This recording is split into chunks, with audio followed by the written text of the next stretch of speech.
Now we welcome back to the show West Virginia Senator Shelley Moore Capito, chair of the Senate Republican Policy Committee, coming in on a very interesting day. Madam, thank you for this. Let me tell you, you and I have known each other a long time, and I have the greatest respect for you. I don't understand what you all are doing with these bills. You're not going to refund DHS. That's not part of the skinny reconciliation bill. Only you've got, what, ICE and a piece of customs and maybe the back office. Meanwhile, there's a resolution for a budget, $60 trillion over 10 years, no tax cuts, no inflation indexing for capital gains, no Pentagon military supplement, no voting rights bill, no waste, fraud, and abuse. Senator Capito, you got to help me here because I don't understand. I think you all are going down the wrong road, man, with the greatest of respect. I understand your frustrations, and we're frustrated here. This is the state of play, though, Larry. We're looking at a Department of Homeland Security that doesn't just encompass border, and you know this, Border Patrol and ICE enforcement. It also is, is Coast Guard, Secret Service, cybersecurity, et cetera, et cetera. And the Democrats refuse 16 times to fund those. We've got a problem here that we need to solve. So we're trying to find a solution. And one of the solutions that we've put forward, and we just voted on it at 3:30 this morning, is to put together ICE and Border Patrol funding for the next 3.5 years, so we don't find ourselves back in this same position in September, because we know the Democrats will shut the government down again, because it's already been shut down now for 69 days for Homeland. So and according to what the House has been telling us, I think they're saying we want to see a serious effort by the Senate that you're going to fund these two activities, and we are. And you hear Secretary Mullen now saying, I've only got 3 or 4 more weeks here to fund the rest of the department. So we're under a time constraint. It's a temporary setback in terms of how we're going to solve the problem that the Democrats have presented us with. But and so, go ahead. No, ma'am, I don't mean to interrupt. I want to be absolutely respectful. I just want to say the skinny reconciliation bill doesn't reopen DHS. No, it doesn't pay. I mean, that's the problem. Correct. That's the problem. And my point, I won't say my point. I don't want to be didactic. I'm worried, okay, because I want this story to turn out well. I'm a very strong supporter of closing the border and ICE and the Customs Bureau and so forth. But I am worried you're just going to get one bite out of the apple. The House will be lucky to pass one bill.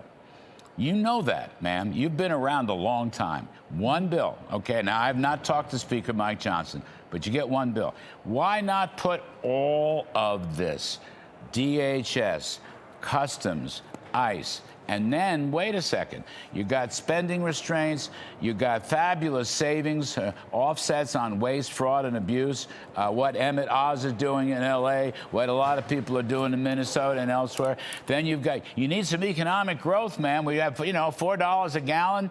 The tip poll, which is one of the best polls and leans Republican, 4-1, people think taxes are going up despite the one big beautiful bill. That can't be good. Why not index capital gains? Might help the housing. Everybody loves voting rights, Senator. They all like voting rights. Why not a simple voting rights bill? Photo ID and citizenship. Put that in there so you'd have everybody'd have something to vote for. But it's just going to be one bill. You're going to put one little bill out there and that's it? It doesn't make any sense. Well, I think what your fallacy is that you said one bill and that's it. I don't think that is it. But that's the most immediate problem. The president put us to task and said, give me a skinny bill that funds Border Patrol and ICE for the rest of the duration of my term. I don't want to fight this battle every 4 to 6 months. And he's right about that. I understand what you're saying, but let's just look at the voting rights bill. I'm a co-sponsor of that. I voted for that. You need 60 votes in the Senate. You can't put it on a reconciliation package. You know that because of the Byrd rule and all of these other intricacies of Senate procedure. I could help you on that. I could help you on that. I have a way to do it. I can help you. I've had some budget experience. You know Let's that. do it. Let's do it. But let's not. You're gonna wind up. You'll probably get the skinny bill through. and then you're going to look around, and that's going to be the whole thing for the rest of the year? What are we going to sell? What are you going to sell for the midterm elections? Honestly. Well, I mean, I think what we need to sell is what the One Big Beautiful Bill is doing. 11% more refunds, more wages are going up. We grew jobs in March. I mean, understandably, and maybe not as fast as we would like, particularly in light of the Iranian situation, which is impacting one of the big indicators to every single person in my state, certainly, is gasoline prices. We've got to try to bring those down. But even admittedly, they won't come down as quickly as we would like them. They always go up faster than they could ever come down, and you know that. But I think also we got small business tax credits that are permanent, that have never been permanent before. We've got family matters in this tax bill that help with child care expenses, tax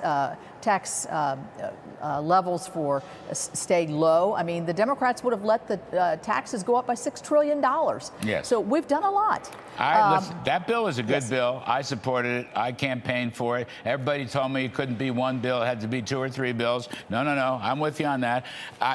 And by the way, it is helping. My riff tonight talked about how even in wartime, with $4 gasoline, the American economy is doing very well. It's much more resilient than people thought. I think in no small part because of these policies.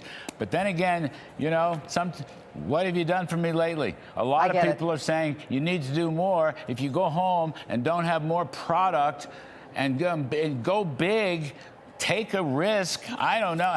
I think you're missing a big opportunity, Senator. The thing is, if I could just kind of interject here. Yes, of course. Yes. I understand where you are, and there are members of our caucus that would do this. And if we could go big, I would go big.